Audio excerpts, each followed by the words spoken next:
Hi, I'm Jen, and you're listening to The Shadow Sanctuary, where I dig into the history of haunted locations to try and find a correlation between historical fact and paranormal experience. Is there a reason for the hauntings? Why does energy stay? Keep listening to find out more.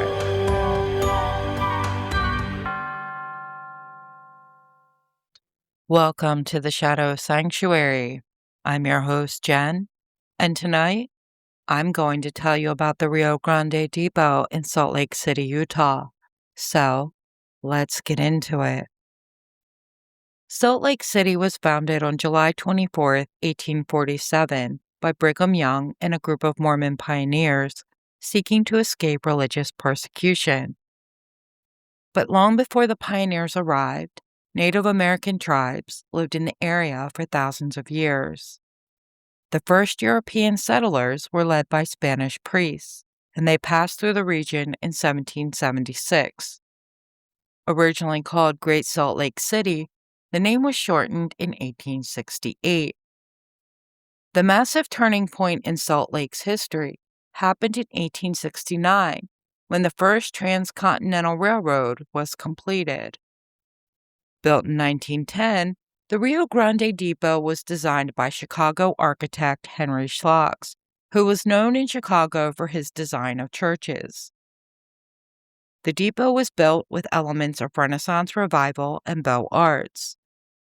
The high arched windows at the center were originally installed with green glass to keep the waiting area cool. The depot included a barber shop, a restaurant, a men's smoking room, and a women's lounge. There were also telegraph offices and a souvenir and snack bar. The depot opened Salt Lake City up to a new influx of immigrants. The depot was also a central point in shipping soldiers off to war in both World War I and World War II. The rise in auto travel in the 1950s caused rail travel and service at the depot to dwindle.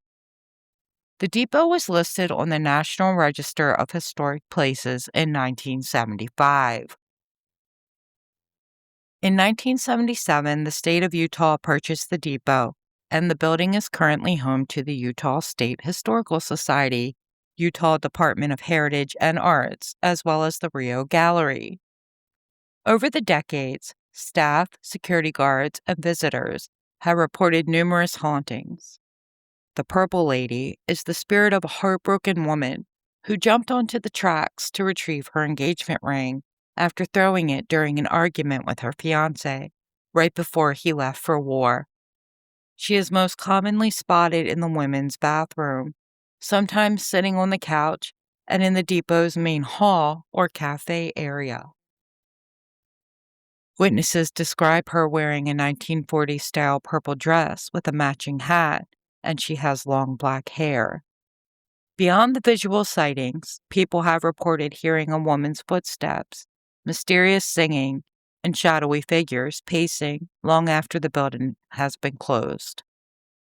There are also reports of the station master on the upstairs balcony and hovering in the north hallway, although his real-life historical identity remains a mystery.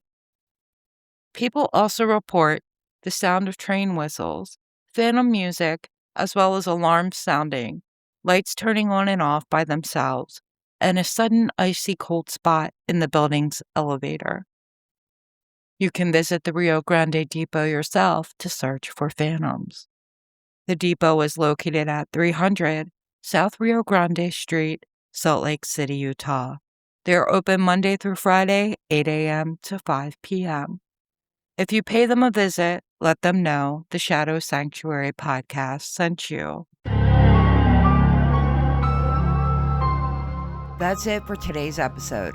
Thank you so much for listening. Please like, share, and subscribe. Be sure to check us out on Facebook for more information on upcoming episodes. As always, don't let the eerie vibes fade too quickly. Stay haunted, my friends.